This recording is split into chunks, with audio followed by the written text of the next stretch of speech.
Hello everyone. Skip to the timecode on screen now if you want to skip straight to the tips. So today I'm going to do a sequel to my Pavlov tips and tricks video I released a few months back. You guys seem to really like it, so I thought, hey, why not do another? One difference in this video is I've actually split it into 4 tiers: beginner, apprentice, intermediate, and veteran. I did this because people seemed kind of annoyed at the obviousness of some tips in the first video.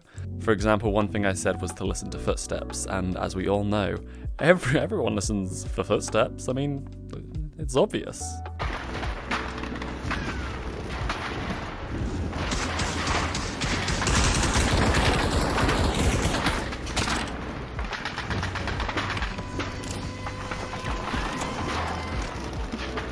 Really?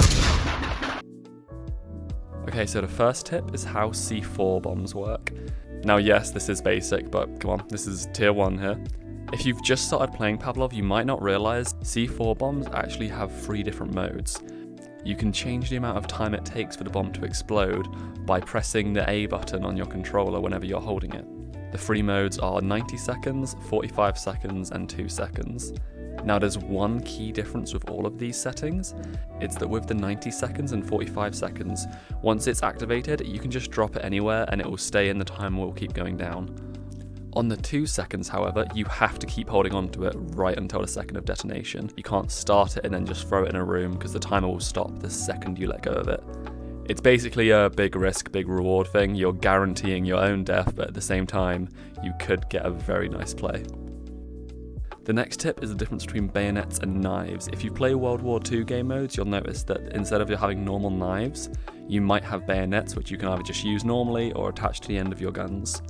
Now, bayonets don't function exactly the same way knives do. You can't throw bayonets the same way you throw knives, but to compensate for that, bayonets don't drop after you've stabbed someone. You can stab as many people as you want in a line, and you'll never have to let go of it. This is one thing that's tricky when trying to stab with a knife, is that once you've stabbed someone, you need to search around their body to try and pick it back up. The next tip is how to plant and defuse push bombs. This is something that I know it's a beginner thing, but I still see so many people in games not realize how to do this. It's fairly simple. Essentially, all you have to do is hold down the trigger, the same trigger you use to shoot a gun when you're holding it, and you twist the ring around the rod of the bomb 5 times until you see you can pull it out. Once you've pulled it out, you can just slap it on to wherever it needs to go. It's essentially the same way to defuse it. You just twist it 5 times and then pull it off. This first tip for tier 2 was given by someone from our Discord, Darklove. Thank you very much, Darklove. And it's that knife throwing is best done when standing still. Knife throwing is a very risky play in Pavlov, but because it has one-shot potential, it can be very rewarding. I don't really know how entirely it works, but just try it in game, you'll see it does not feel right. But if you stand still and you throw a knife, it feels much better. It goes where you throw, about how hard you throw. So yeah, if you're going to practice knife throwing, definitely do it while standing still. The next tip is essentially just a cheat sheet for which guns have one-shot potential. Obviously, as I said before, the knife and obviously the bayonet have one-shot potential, but we're just going for guns here. Now, the only way you're going to pull off a one-shot kill in Pavlov is by shooting somebody in the head. I'll split this section into 2 parts, with helmets and without helmets. The guns that are capable of doing this with a helmet on are the AK-47, every semi-automatic and bolt-action sniper in the game. I think this one's fairly self-explanatory. Every shotgun in the game, the Deagle, and both versions of the revolver, both the modern one and the World War II one. And assuming the person you're fighting doesn't have a helmet, literally every single gun in the game will one-shot them in the head. This next tip is just exploit the fact that people in VR have awful spatial awareness, especially people that haven't been playing for that long. They have no idea what's going on around them. This is why in a game mode like Push, my favourite thing to do is just flank. Making your way around the edge of the map or going through areas that people might not look often, and just getting behind the enemy can be a huge play. Here's a clip I got a long time ago. All I did here was go behind them and I managed to kill, I think, like 7 people maybe? It doesn't always work out, but flanking is 100% one of the best things you can do in VR shooters. Now, this might seem obvious, but I think a lot of players really don't think about it when they're trying to get better at VR games.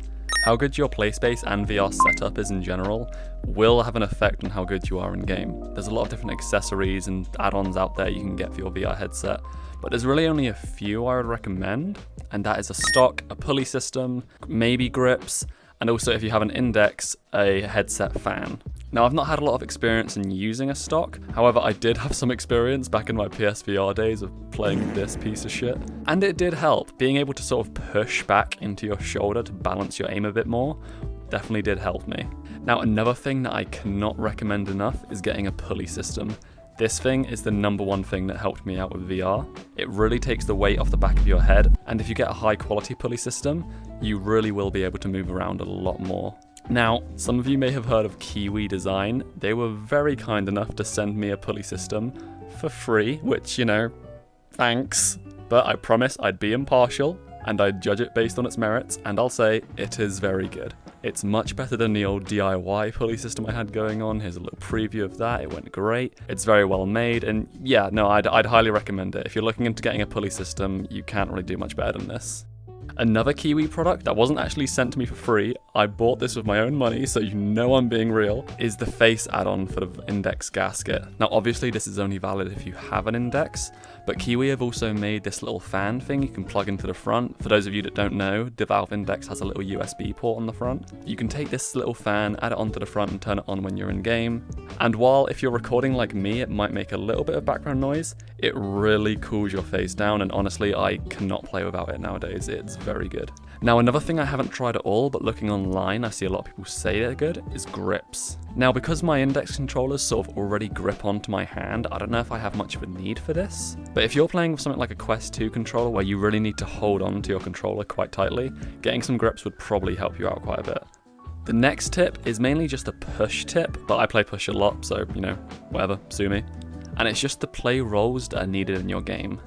One mistake I see so many teams get into is just picking the assault class and just going for kills. In certain scenarios, this is how teams lose. Now the good thing about the push classes is each of them has some sort of utility which can be used if you're stuck in game.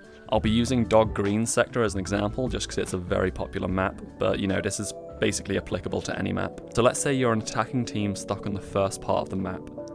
You're getting out-sniped by the enemy team, and you're running low on lives. Instead of just picking Assault here, there's 3 other classes you can use which would be much more helpful. If you think you could pull off some sniping, definitely pick the Scout class and just sit back and try and get a pick or 2 for your team. If you're quite good at throwing nades, pick the Engineer or Officer class and throw some smokes down onto the beach. And finally, the Medic.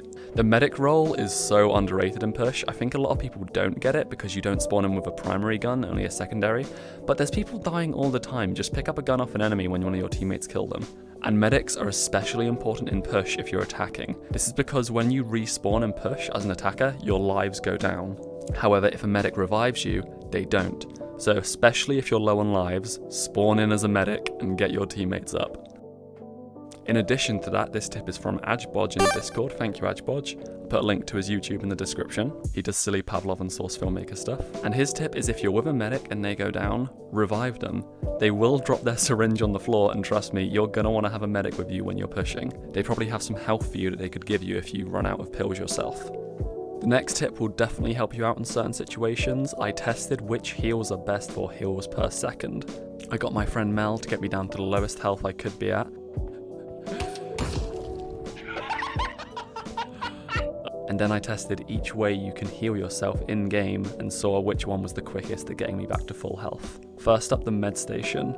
Now there's 2 ways to use the med station. You can either just hold it in your hand and use it, or drop it on the floor. Dropping it on the floor is without a doubt the worst way to get heals for yourself in this game. I was surprised at how little I got healed. It took 19 seconds to completely fill up my health bar, which is just crazy. I would only really use this if A, you're healing multiple people at once, or B, you have a lot of time and it's all you got. Now, if you use the med station in your hand, that's much quicker. It took about 9 seconds for my health to fill up. Next up, it's the pill bottle. There's 2 ways you can use the pill bottle. I tested using all of it and not being conservative with the pills at all. If you chug all the pills at once, it will take about 5 seconds for you to get your health back up, which is obviously very quick, but you now have no pills left.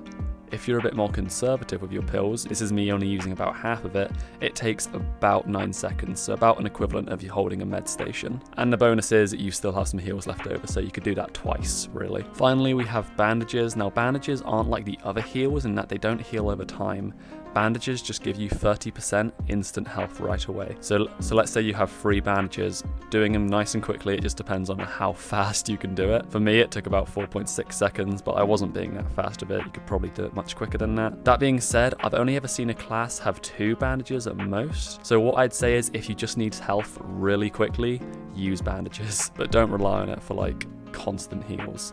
Now there's also adrenaline, but I don't really class it as a healing item, just because you only get about 10 or 15% health from it. I can't see exactly how much it is, it was around that.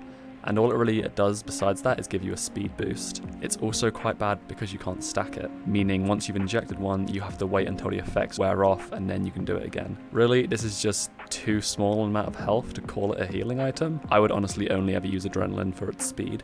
The final tip is just using your environment to your advantage.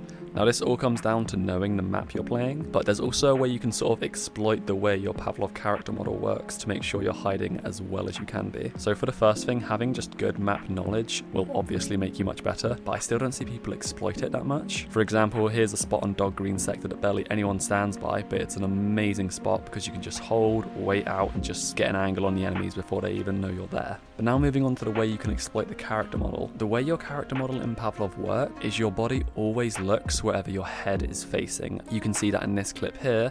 I am not turning my body at all in this clip. I'm just moving my head down, twisting, and then looking back up, and my whole body changes. So what you can do is you can sort of hug against a wall so you can make sure you're hiding as efficiently as you can, and then just sort of look down and to whatever angle you want to be watching. Naturally, this does give you a slight disadvantage in you're not seeing that angle as much as you could be, but it means you're hiding very efficiently, and it's unlikely anyone will see you unless they specifically check that spot. And that's about it, because I couldn't actually think of anything else to put in this section. So yeah, no, thank you for watching if you got this far. Join our Discord if that's your thing, and catch you later.